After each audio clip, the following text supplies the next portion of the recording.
আসসালামু আলাইকুম। কেমন আছেন আপনারা সবাই? আশা করছি সবাই ভালো আছেন। আমরাও আল্লাহর রহমতে আলহামদুলিল্লাহ ভালো আছি। সকালে ভাত রান্না করেছিলাম, কালকে রাতে তরকারি ছিল, সেটা দিয়ে আব্দুল্লাহর বাবা খেয়েছে, আমিও খেয়েছি। আব্দুল্লাহর জন্য এখন ডিম ছিলতেছি, আব্দুল্লাহ ডিম খাবে। ভাবছি যে সকাল সকাল সব রেডি করে নেব, আজকে দ্রুত রান্না শেষ করব, কিন্তু সেটা আর হচ্ছে না।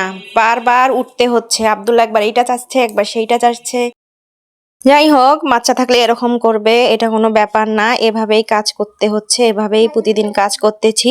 এই তো জিরা বেটে নিয়েছি, আদা বেটে নিয়েছি, এখন রসুন বেটে নেব। বাটাবাটি সব কমপ্লিট হয়ে গেলে তারপর রান্নাটা বসিয়ে দিব। আজকে একটু মুরগির মাংস রান্না করব। মুরগির মাংস সকালে ভিজিয়ে রেখেছি। এই তো এখন সব মশলাপাতি দিয়ে দিচ্ছি, মশলাগুলো ভালো করে কষিয়ে নেব। কষানো হয়ে গেলে তারপর মুরগির মাংস ঢেলে দেব। মুরগির মাংস আব্দুল্লাহর পছন্দ, একটু আলু দিয়ে দেব, কারণ আলু বাচ্চারা খুবই পছন্দ করে। যে কোনো তরকারিতে আলু দিলে আলুটাই খেতে চায়, সেজন্য মুরগির মাংসে আলু দিব। অল্প একটু মুরগির মাংস ছিল ফ্রিজে, সেটুকুই রান্না করতেছি, শুধু দুপুরের জন্য তো হয়ে যাবে, এতটুকুতেই তিনজনের হয়ে যাবে। ভালো করে কষিয়ে নিচ্ছি। এই তো কষানো হয়ে গেছে, এখন আলু দিয়ে দেব। আলু দিয়ে আরেকটু কষিয়ে নেব। নিচে একটু লাগা লাগা হয়েছে, এই তো সুন্দর কষানো হয়েছে। এখন ঝোলের পানি দিয়ে দেব, ঝোলের পানি দিয়ে ঢেকে দেব, কিছুক্ষণ রান্না করে নিব। তেলের পরিমাণ কম হয়েছে, কিন্তু ওই তেলে রান্না করব, বেশি তেল দেব না। আব্দুল্লাহর বাবা বেশি তেল খেতে পারে না।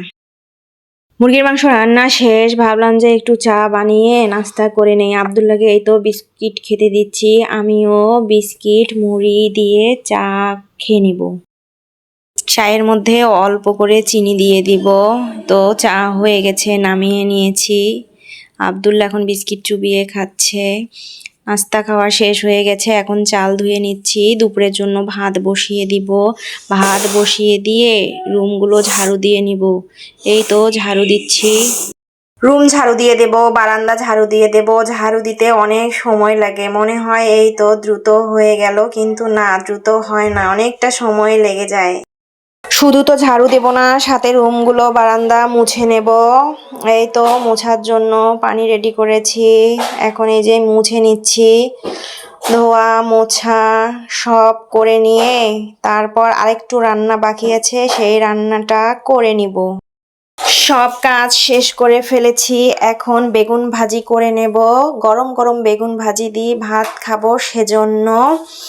তো এই তো বেগুনগুলো সব কিছু দিয়ে মেখে কিছুক্ষণ রেখে দিয়েছিলাম, এখন এই তো তেলে ভেজে নিচ্ছি। এক পাশটা হয়ে গেছে, এখন উল্টিয়ে নিচ্ছি, আর এক পাশটা হলে তারপর নামিয়ে নিব। আগে আব্দুল্লাহকে ভাত খাওয়াই দিব, তারপর আমি ভাত খাবো। এই তো আব্দুল্লাহর জন্য ভাত নিয়ে নিয়েছি, আব্দুল্লাহ ঝোল খেতে পারে না। তো সবাই ভালো থাকবেন, সুস্থ থাকবেন, আল্লাহ হাফেজ, আসসালামু আলাইকুম।